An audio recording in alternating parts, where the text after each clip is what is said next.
clamping. Why, you the prettiest thing I ain't never in all my born days.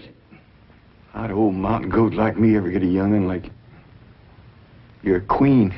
That's what you are in that shiny dress standing there. You're a queen. Feel it, Paul. It's slicker than a toad's belly. I'll get it if it ain't. What kind of dress they call that? Well, this is what you call a ball gown. A ball gown? Well, you's even catching on to what they're named. Well, Miss Hathaway, she pinned a piece of paper onto every dress she got me, telling what it was for. You better tote along the shotgun and keep fellas away. Oh, no, Paul. That's what I'm going out for, to meet some fellas. Hallelujah. You know, you're going to find out something I've been saying is the truth. You don't have to dress up in boys' clothes to have fun with boys. I'm going to keep my promise, Paul. I ain't going to wear nothing but dresses for 3 whole days. And I'm going to keep my promise, too. If you don't have just as much fun as you did climbing trees and wrestling, you can go back to wearing your pants and shirt. Goodbye, Paul.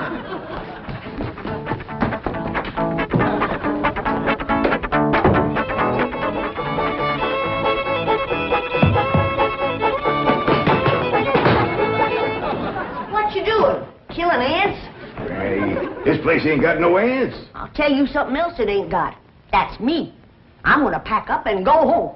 Now, wait a minute. Hold on there. This is home. Not to me it ain't. And for my part, they can give Beverly Hills back to the Indians. Or whoever else was fool enough to come here in the first place. Come on, let's go in here and sit down and we'll talk this whole thing over. You just got your back up because the police made us get rid of all our cows and pigs and chickens and stuff. Well, that didn't help none.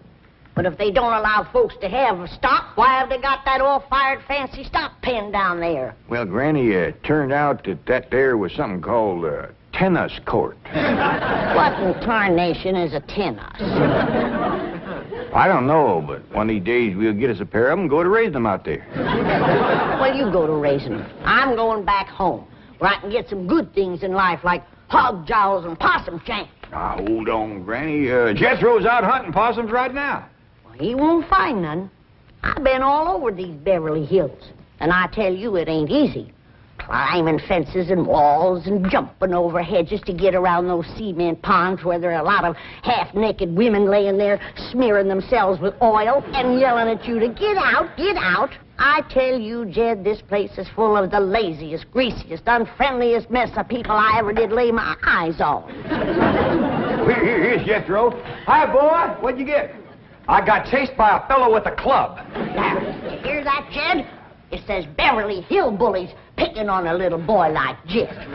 Come on, Jethro, load up the truck and let's head for home. Hold on. I think I know what's ailing you two.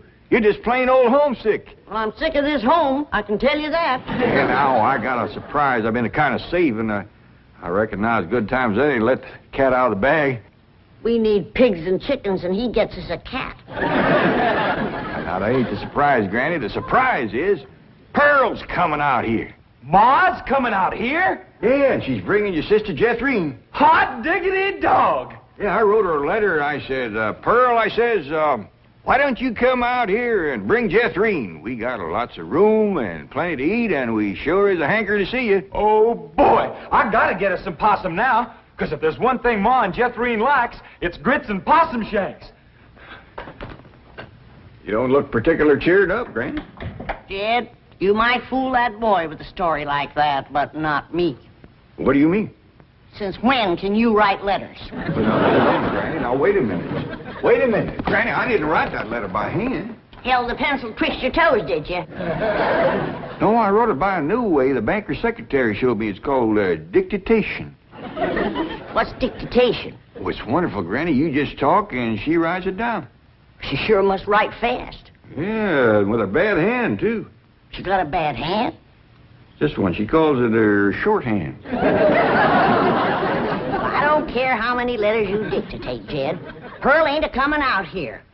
Leastwise, not right now. Well, sure she is, Granny. She's looking to find a husband for Jethrine. I'll tell you who Pearl is looking to get a husband for her. Pearl.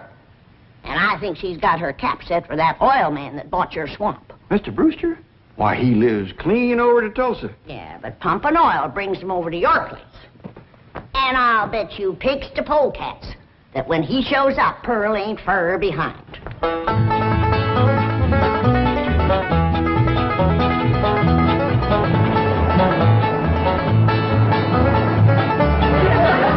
There he is.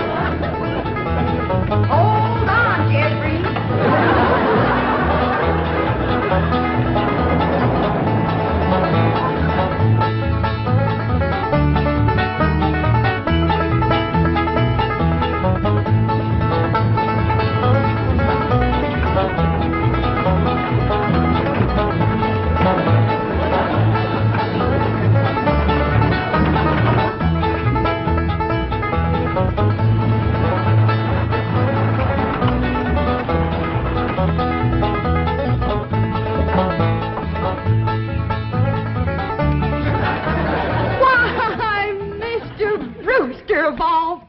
Fancy meeting you here. Small world, ain't it? Yes, it certainly is. Oh, this here's my daughter, Jethreen. This is Mr. Brewster, dear. I'm pleased to meet you, young lady. Hi. May I give you a hand, Mrs. Bodine? Oh, thank you. You stay in the buggy, dear. Careful now. There we are. Well, I see you girls are on your way to a Halloween party. What kind of party? Halloween. What's a Halloween? You don't celebrate Halloween here in the hills? Well, I never heard of it. What's it like? Well, it's an occasion where everyone gets dressed up in their most beautiful clothes. Oh, these old things, they're just something I threw together myself. Well, they look like they came from Saks. Well, they didn't. I made them with store-bought yard goods. Didn't I, Jethreen? Yes, sir. What brings you girls here on this beautiful Indian summer day? Following you. we was headed this way anyway. I promised to keep an eye on the old home place for Cousin Jed, remember? Mm. Oh, I hope he won't mind that I had a telephone put in the cabin. You see, we're using it as a sort of a field office. Oh, he won't mind. Especially if you would show it to me and I could see for myself that there was no damage done to the cabin. Well, that's quite all right. Come along, huh? Stay in the buggy, dear. Well, perhaps you'd like to stretch your legs. They're long enough now. Jethreen's awful tall for age. She takes after her father. Her late father, that is. I'm a widow. Yes, I believe you told me.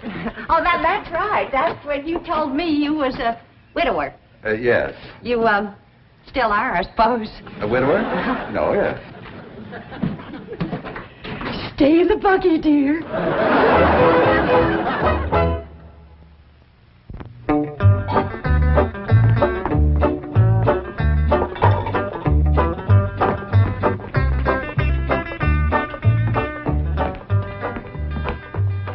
I'm going back where I should have stayed in the first place. Now, Granny, before you do something you're liable to be sorry for, you better take another look around. See all the nice things we got here that you wouldn't have back home. Like what? Like this great big cooking room, for one thing. Why, you could take our whole cabin in and put it right in this one room. Well, if you did that, I might stay. What about them big ice boxes? Ain't got nothing like them back home. Didn't need 'em. Got nippy in the fall like the good Lord intended it to. This crazy California stays warm all year round. Well, that's awful good for growing things. Look at that fruit there. Did you ever in your whole born days ever see anything as pretty as that fruit? Don't spoil neither. Don't taste neither. Oh, now. Jethro ate a whole bunch of them grapes. 2 apples, a pear, and a whole handful of strawberries. And he said there wasn't one bit of juice in the whole kit and caboodle of them. He said it was dry as wax.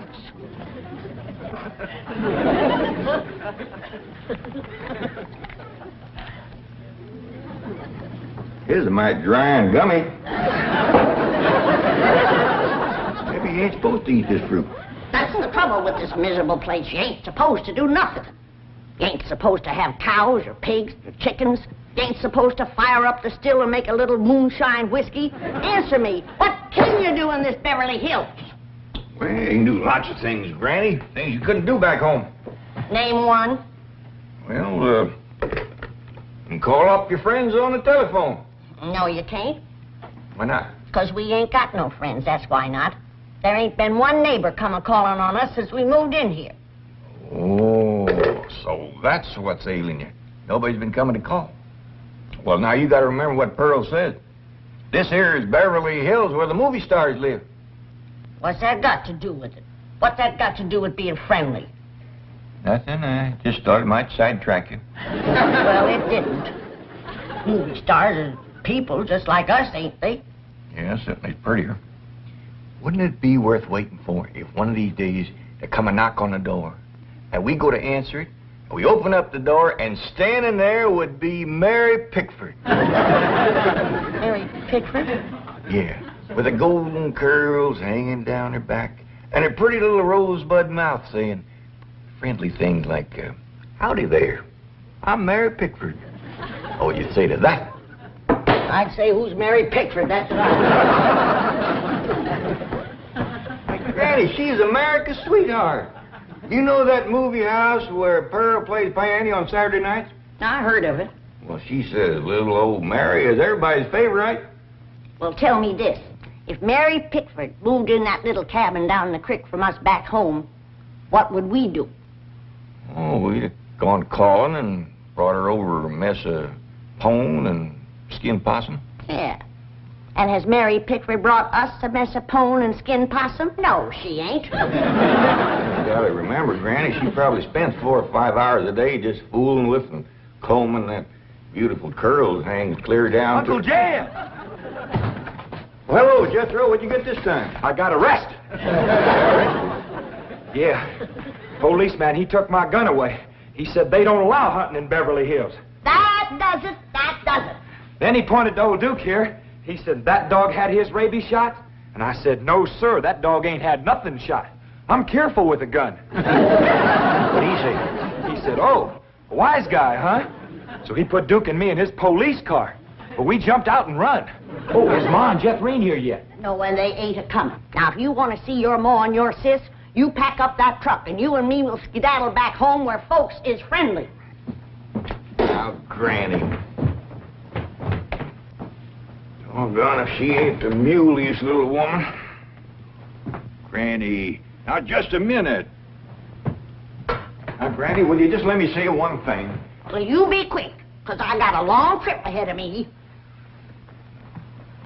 Granny, I know it ain't been easy for you out here. New things is always vexing, especially at your age. But I'm bound and determined to keep this family together.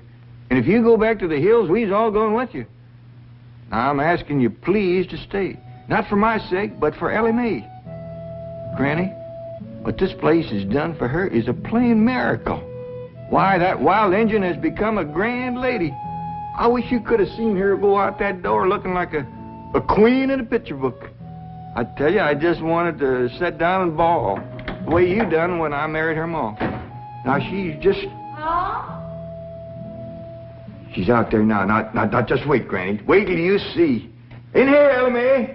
Pa, you sure was right. Oh, Hoggin, you don't have to wear boys' clothes to have fun with boys. May, you promised me you wouldn't wrestle. I ain't been wrestling. Then what have you been doing in your ball gown? Doing what I'm supposed to do, playing ball. Oh, I made 2 touchdowns and kicked 3 field goals.